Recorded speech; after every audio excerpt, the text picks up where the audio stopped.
No added sugar po na teriyaki sauce, puwede po pala sa'tin? Yes, puwedeng-puwede po. Pero siyempre occasionally lang po ito. So, na natin yung ating chicken, salt, pepper, and chili flakes, then pinirito po natin sa coconut oil. Ito na po yung ating sauce.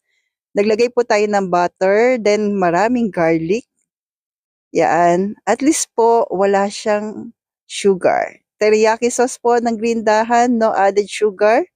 Puwede ba sa diabetic? Puwede naman po. Pero paalala, paminsan-minsan lamang po. Masarap pa rin yung simple lamang po. Then nag-add tayo ng chili flakes. Kung hindi mahilig sa spicy, 'wag na lang po, okey lang naman. Then after po niyan ng ilang minuto, wala na po kayo idadagdag.